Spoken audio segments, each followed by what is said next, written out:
मुजफ्फरनगर के जानसठ क्षेत्र में ग्राम गुर्जरहेड़ी के पास सठेड़ी चौराहे से नहर पटरी मार्ग पर एक पिकअप और डंपर की आमने सामने की भीषण टक्कर में 2 श्रमिकों की दर्दनाक मौत हो गई, जबकि कई महिला श्रमिक घायल हो गयीं। बताया जा रहा है कि पिकअप में सवार श्रमिक मटर तुड़ाई के लिए कार्यस्थल जा रहे थे। घटना की सूचना मिलते ही प्रदेश सरकार में व्यावसायिक शिक्षा एवं कौशल विकास राज्य मंत्री स्वतंत्र प्रभार कपिल देव अग्रवाल ने जिला प्रशासन को त्वरित राहत एवं बचाव के निर्देश दिए और स्वयं जिला चिकित्सालय पहुंचकर घायलों का हाल जाना। उन्होंने चिकित्सकों को बेहतर इलाज सुनिश्चित करने के निर्देश दिए तथा शोक संतप्त परिवारों को हर संभव सहायता का भरोसा दिलाया। साथ ही दुर्घटना के कारणों की जांच कर आवश्यक विधिक कार्रवाई के भी निर्देश दिए गए हैं। ये खतौली नहर पे हुआ है। ये 20 से 25 जने थे पिकअप में, ट्रक से एक्सीडेंट हुआ बड़े से। ये सुबह की घटना है 8 बजे के समथिंग, और पाली जा रहे थे मटर तोड़ने। 2 पुरुष थे। चोट तो लगभग सभी गए, वो यही है सभी जो है, 1-2 मेरठ है। मौत तो अभी कुछ कंफर्म नहीं है इतना। 2 वृद्ध पुरुष जो थे। मेरा नाम सुदेश, सटेड़ी के पास में हुआ है जी। ये पिकअप और जो घोड़े से एक्सीडेंट हुआ, घोड़े ने सामने की टक्कर मारी। हाँ, कंटेनर हुई। इसमें 20 के करीब घायल है, 2 की मौत हो गई। ये कह गए जी अगर कुछ परेशानी हो तो इनसे डॉक्टर साहब से कह के इलाज कराए। कैंटर वाले की गलती है जी। थाने में तो हम तो इन्हें ले उठा के कुछ वहाँ पे है जो। हाँ जी, मेरठ है। 2 है जी। अच्छा हाँ, एक ड्राइवर है पिकअप का और 2 महिलाएं। मेरा नाम कृष्ण कुमार है भाई। ये सुबह में मजदूर लोग निकले हमारे गांव गुजरेड़ी से। सुबह में निकले और ये जा रहे थे खेतों में काम करने के लिए। तो उसमें एक टेम्पो के अंदर उधर बैठे हुए थे 20-22 महिलाएं। तो वो एक्सीडेंट हुआ। बड़ा जो ये रहता है ना अपना कैंटर वाला, जो कंटेनर वाला, वो ट्रक आया और इन लोगों को आमने सामने टक्कर मार दी। सटेड़ी के पास में खतौली रोड पे भाई सभी लोग घायल हैं। 2 तो बिल्कुल डेड हो गए हैं। हाँ, सटेड़ी और गुजरेड़ी।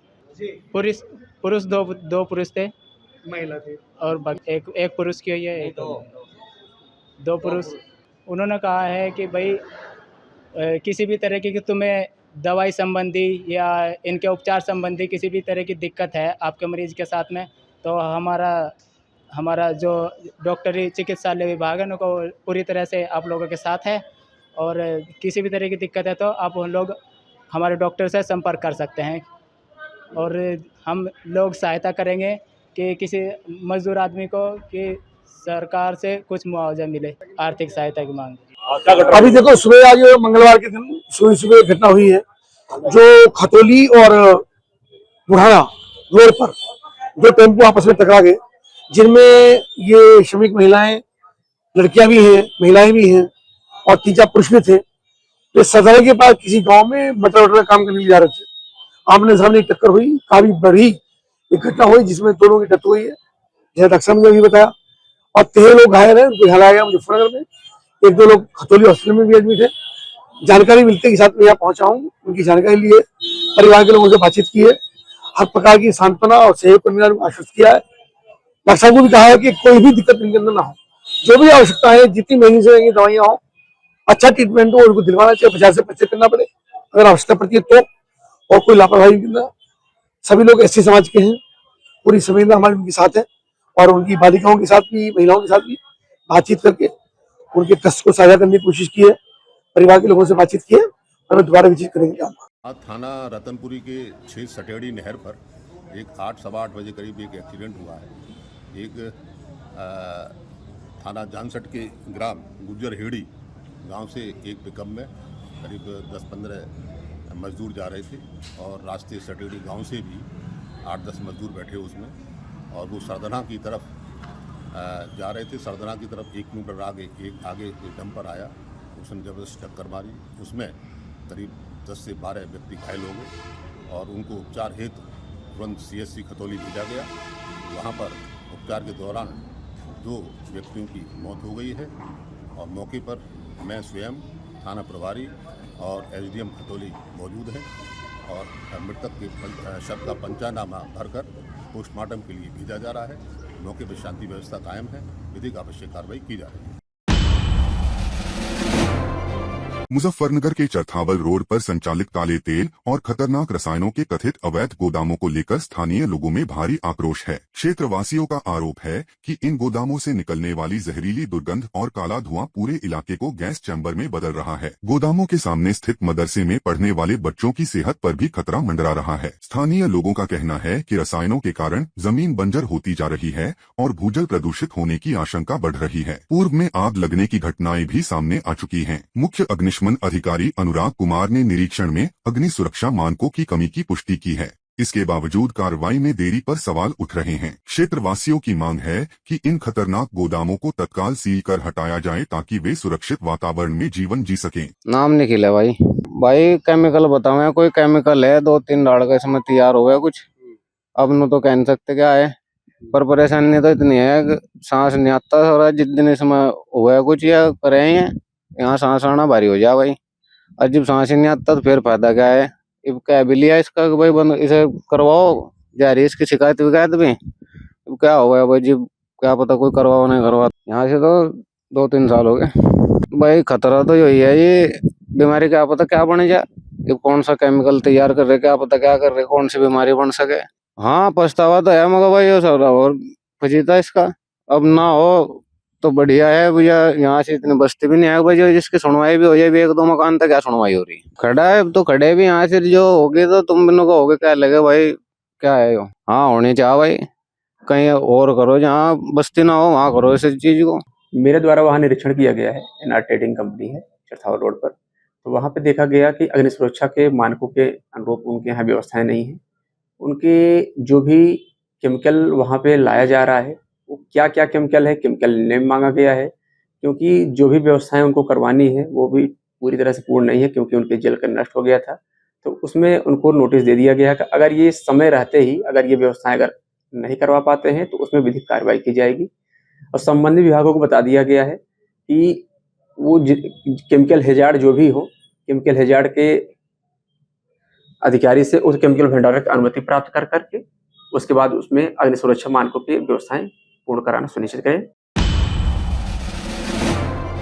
मुजफ्फरनगर में भागीदारी पार्टी ने पश्चिमांचल में अपनी सक्रियता बढ़ाते हुए 26 फरवरी को खतौली में वंचित शोषित एकता रैली का ऐलान किया है। जानसठ स्थित डाक बंगले में आयोजित प्रेस वार्ता में पार्टी के राष्ट्रीय प्रमुख महासचिव एवं पूर्व राज्य मंत्री डॉक्टर महेश चंद्र प्रजापति ने बताया कि खतौली के श्रीराम गार्डन लाड़पुर में पार्टी का 5वां स्थापना दिवस मनाया जाएगा। इस मौके पर महात्मा संतराम B.A. की जयंती पर रैली आयोजित होगी, जिसकी अध्यक्षता राष्ट्रीय अध्यक्ष प्रेमचंद प्रजापति करेंगे, जबकि मुख्य अतिथि के रूप में ओम प्रकाश राजभर शामिल होंगे।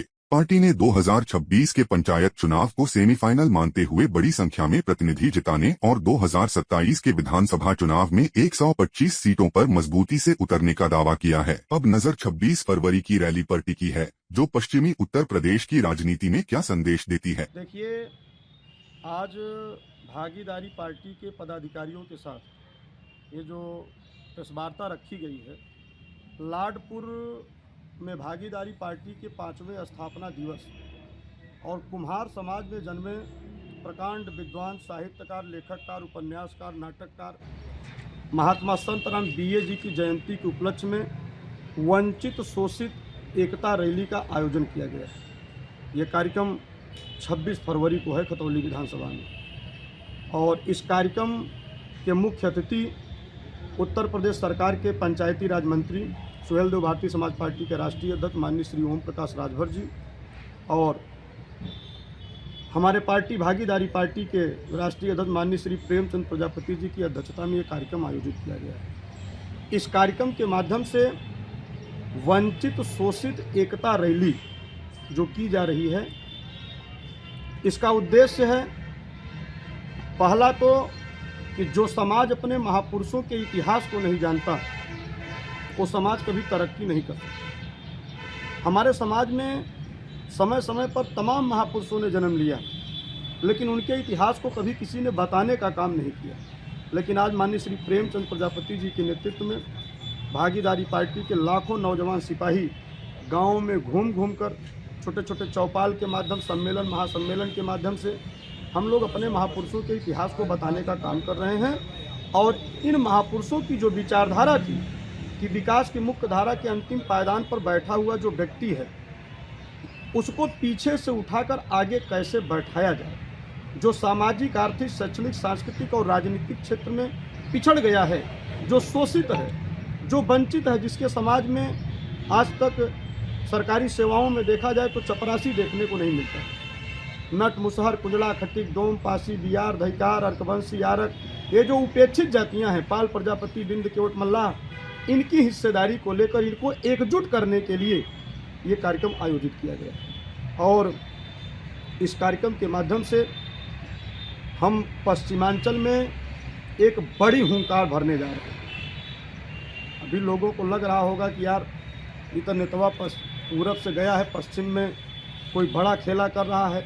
हम यहाँ जब से आए हैं ना, अब जान लो कि पूरा उत्तर प्रदेश गर्म है, पूरा लखनऊ गर्म है। पश्चिम में 6 मंडल हैं, 26 जिले हैं, 75 विधानसभा है। ऐसी कोई विधानसभा नहीं है जिस पर 25,000 से वोट शुरू होती है। 25,000, 28,000, 30,000, 40,000, 50,000, 65,000 तक वोट अकेले कुम्हारों की है। लेकिन हमारे वोट की कोई गणना नहीं। सपा, बसपा, कांग्रेस, भाजपा, आरएलडी, ये लोग समय समय पर केवल कुम्हारों का वोट लेने का काम किया है। नट, मुसहर, कुंजला, खट्टिक, डोम, पासी का केवल वोट लेने का काम किया है, लेकिन इन लोगों ने कभी हिस्सेदारी देने का काम नहीं किया। आज उसी हिस्सेदारी को पाने के लिए हम लोग संघर्ष कर रहे हैं, लड़ाई लड़ रहे हैं। गांव में चौपाल लगाकर उन लोगों को जोड़ रहे हैं जो अपने अधिकारों से वंचित है। और गांव में तो लोग यहाँ तक कर रहे हैं कि अपने बच्चों का कसम खा रहे हैं कि नेताजी जिस तरीके से आज आप घूम घूम के इस समाज को जगाने का काम कर रहे हैं, अगर ये काम आज़ादी के बाद ही अगर शुरू हो गया होता तो आज कुम्हार भी, सरकार में कुम्हार की भी भागीदारी होती। प्रोग्राम ये है कि 2000 में माननीय राष्ट्रीय अध्यक्ष भागीदारी पार्टी के प्रेमचंद प्रजापति जी से जब मेरी मुलाकात हुई और उन्होंने हमें बताया कि आज़ादी के 78 वर्षों के बाद भी जो पिछड़ी जातियां हैं, इनके पीछे से वो पिछड़ेपन का जो दाग है वो नहीं हट पा रहा है। उसका कारण है कि जितनी भी राजनीतिक पार्टियां बनी हैं, सब ने इन लोगों को वोट की तरह इस्तेमाल किया, वोट लेने का काम किया। और जब हिस्सेदारी देने का समय आया, जब उन्होंने अपनी जाति के लोगों को या अपने उच्च धनवान लोगों को हिस्सेदारी दी है, इन सब लोगों को हिस्सेदारी से वंचित रखा है। ये बात हमारी समझ में आ गई और हमने भागीदारी पार्टी के कारवा को यहाँ मुजफ्फरनगर, पश्चिम उत्तर प्रदेश में भी बढ़ाना शुरू किया। 5 साल के अथक प्रयास और मेहनत के बल पर ये जो यहाँ जितने भी साथी बैठे हैं, इन सब की हिम्मत और इनकी मेहनत के बल पर आज होने वाले 26 फरवरी का जो पार्टी का स्थापना दिवस है, प्रजापति संतराम जी की जो जयंती का प्रोग्राम है, वो एक ऐतिहासिक प्रोग्राम इस वंचित समाज का मुजफ्फरनगर की विधानसभा खतौली में होने जा रहा है। और 2027 में ये वंचित समाज, अभी जैसे हमारी पार्टी के राष्ट्रीय प्रमुख महासचिव डॉक्टर महेश चंद्र प्रजापति जी ने आपको सभी बिरादरियों को बताया है कि जो आज़ादी के 78 साल भी आज तक बिल्कुल लास्ट पायदान पर बैठे हैं, उन सब की हिस्सेदारी शासन प्रशासन में सुनिश्चित करने के लिए हम सब लोग ज़मीनी स्तर पर मान्यवर काशीराम जी की तरह मेहनत कर उन लोगों को सच्चाई बता रहे हैं और उन लोगों की समझ में आ रही है। और 26 तारीख में एक बहुत बड़ी महापंचायत होने जा रही है। 27 में उत्तर प्रदेश में चुनाव हैं विधानसभा के, उसमें भागीदारी पार्टी एक बड़ा खेला करेगी। भागीदारी पार्टी का सिपाही जितने भी नौजवान साथी और हमारे बुजुर्गों का आशीर्वाद मिल रहा है, सब ने कसम खाई है कि 2027 में पाल, प्रजापति, कश्यप, बिंद, केवट, मल्लाह, धनगर, बंजारे, नायक, इन सब समाज की हिस्सेदारी हम सुनिश्चित कराएंगे। और इनके बच्चे जो पढ़ लिख कर बेरोजगार घूम रहे हैं, नशे की ओर जा रहे हैं, उन सबको रोजगार देकर एक सही रास्ते पे, सही दिशा पे ले जाएंगे। देखिए, भागीदारी पार्टी ने आज प्रजापति समाज को, जो वंचित शोषित समाज है हमारा, उसे एक नया प्लेटफॉर्म दिया है। और मैं प्रजापति समाज के सभी बंधुओं से, जो अपनी पिछड़ी जाती है, पाल, प्रजापति, सैनिक, कश्यप, मौर्य, जोगी, नायक, धोबी, बंजारा, इन लोगों से कहना चाहता है कि हम सब एक है। हम लोगों के एकजुट होकर हमें इस रैली को सफल बनाना है और 2027 के चुनाव में आपके भागीदारी पार्टी को खतौली विधानसभा से जीतकर अपना विधायक बनाना है, क्योंकि हमारे जब तक जनप्रतिनिधि नहीं होंगे, जब तक हमारे समाज का उत्थान नहीं होगा, उत्पीड़न अत्याचार बढ़ते रहेंगे। मुजफ्फरनगर में ग्रामीण विकास कार्यों में कथित अनियमितताओं और भ्रष्टाचार का मामला सामने आया है। भारतीय कम्युनिस्ट पार्टी से जुड़े जिला मंत्री परिषद सदस्य ललित कुमार ने 24 फरवरी 2026 को जिला अधिकारी कार्यालय में शिकायती पत्र सौंपकर आरोप लगाया कि जनपद के ग्रामीण क्षेत्रों में कराए गए विकास कार्यों में गुणवत्ता की अनदेखी करते हुए बड़े पैमाने पर वित्तीय अनियमितताएं की गई हैं। शिकायत में विभिन्न सरकारी योजनाओं की धनराशि के दुरुपयोग की आशंका जताते हुए निष्पक्ष जाँच और दोषियों पर सख्त कार्रवाई की मांग की गई है। साथ ही कथित वित्तीय नुकसान की भरपाई कर सरकारी खजाने में जमा कराने की भी मांग उठाई गई है। सूत्रों के अनुसार प्रशासन ने मामले को संज्ञान में लेकर आवश्यक परीक्षण की प्रक्रिया शुरू करने की बात कही है। अब इस जनहित के मुद्दे पर आगे की कार्रवाई पर सभी की नजरें टिकी हैं। मेरा नाम कामरेड ललित कुमार है, गांव योगेंद्र नगर से हूँ, जनपद मुजफ्फरनगर। धरना ये भ्रष्टाचार का धरना है। सरकारी कर्मचारियों द्वारा जैसे कि ब्लॉक में जिला स्तर पर जो पैसा आता है वो ब्लॉक में दे दिया जा, तो उसमें ग्राम प्रधान, सेक्रेटरी, ये सब सीडीओ की मेहरबानी से भ्रष्टाचार करा रहे। कार्य तो कोई गुणवत्तापूर्वक कराया नहीं जाता।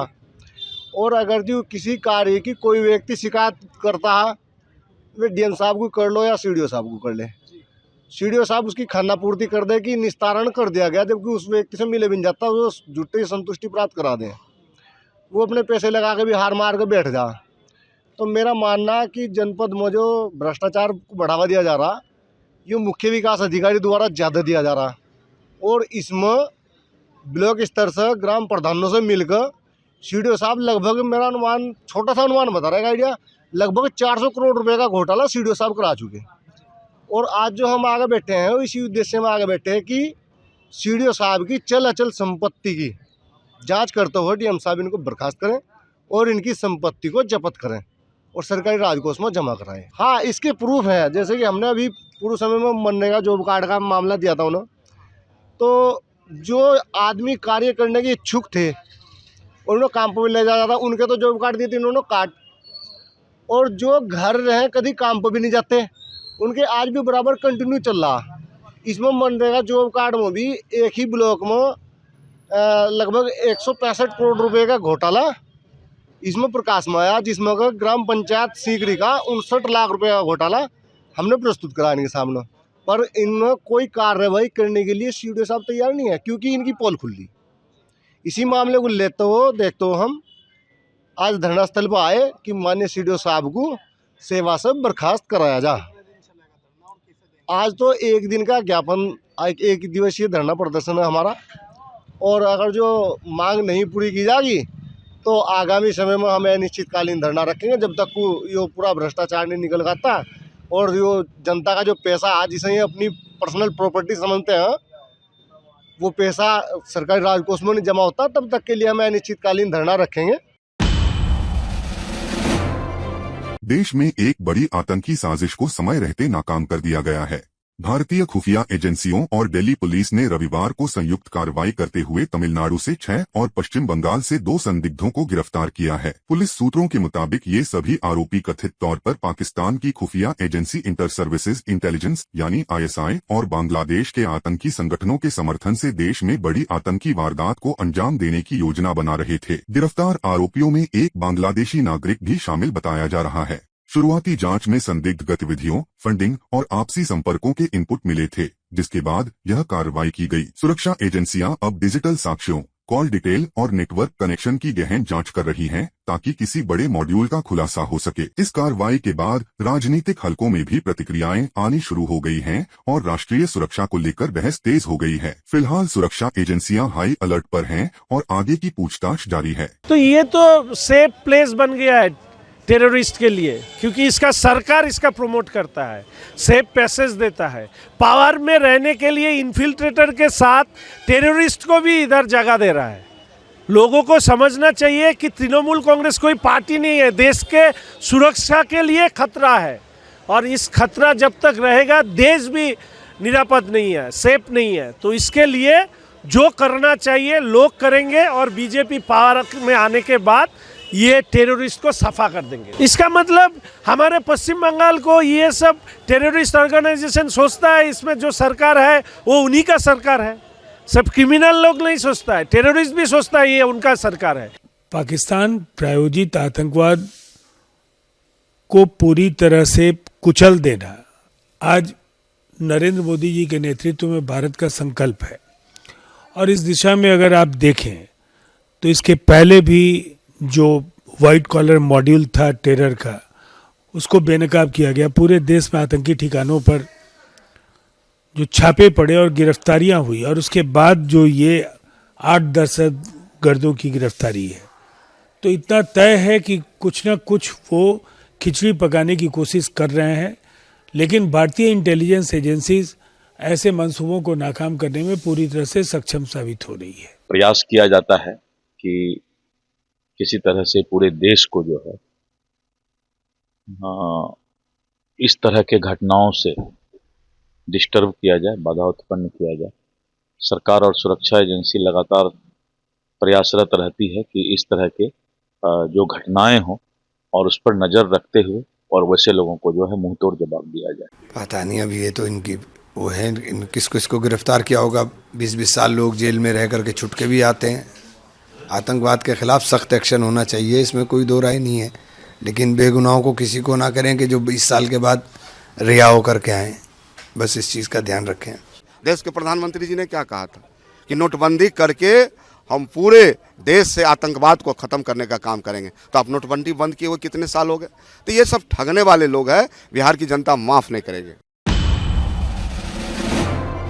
अहमदाबाद में कर्मचारी राज्य बीमा निगम यानी एम्प्लॉइज स्टेट इंश्योरेंस कॉर्पोरेशन के 75वें स्थापना दिवस के अवसर पर विशेष सेवा पखवाड़ा की शुरुआत की गई। इस अवसर पर महात्मा गांधी श्रम संस्थान में एक महत्वपूर्ण संगोष्ठी का आयोजन हुआ, जिसमें गुजरात के श्रम, कौशल विकास एवं रोजगार मंत्री कुंवरजी भाई बावलिया मुख्य अतिथि के रूप में शामिल हुए। कार्यक्रम में ESIC की 75 वर्षों की यात्रा, श्रमिकों को स्वास्थ्य सुरक्षा प्रदान करने में उसकी भूमिका, सामाजिक सुरक्षा योजनाओं के विस्तार और असंगठित क्षेत्र के श्रमिकों तक सुविधाएं पहुंचाने पर विस्तृत चर्चा की गई। वक्ताओं ने कहा कि ESIC ने देश के करोड़ों श्रमिकों को चिकित्सा, बीमा और सामाजिक सुरक्षा का मजबूत आधार दिया है। विशेष सेवा पखवाड़ा 24 फरवरी से शुरू होकर 10 मार्च तक चलेगा, जिसके दौरान जागरूकता कार्यक्रम, स्वास्थ्य शिविर और विभिन्न जनहितकारी गतिविधियां आयोजित की जाएंगी। सरकार का उद्देश्य है कि अधिक से अधिक श्रमिक ESIC की योजनाओं से जुड़े और सामाजिक सुरक्षा के दायरे में आएं। गुजरात बोर्ड की आगामी 26 तारीख से जो एग्ज़ाम शुरू हो रही है गुजरात में, उसमें अहमदाबाद शहर में 347 बिल्डिंग में जो एग्ज़ाम आयोजित होने वाली है, उसकी तहत पूरी व्यवस्था हो गई है। आदरणीय कलेक्टर महोदय के साथ में सभी अधिकारी से जिनको भी इसमें ज़रूरत रहती है, जैसे पुलिस है, बीज पुरवठा के लिए UGVCL टोरेंट पावर है, AMTS ST के है, आरोग्य के अधिकारी, सभी के साथ संकलन हो गया है और एग्ज़ाम की तैयारी जो है वो पूर्ण हो गई है।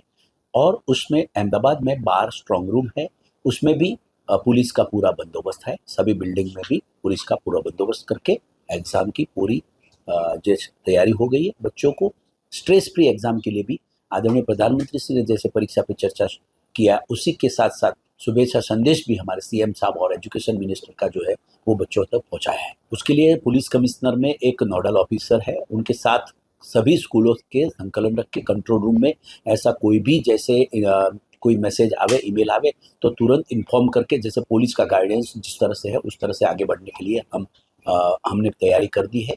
कोई भी पेरेंट्स को या बच्चों को ऐसे थ्रेट से घबराने की कोई ज़रूरत नहीं। हर बिल्डिंग में हमारा पूरा व्यवस्था है, बंदोबस्त है, इसलिए कोई प्रॉब्लम नहीं होगा।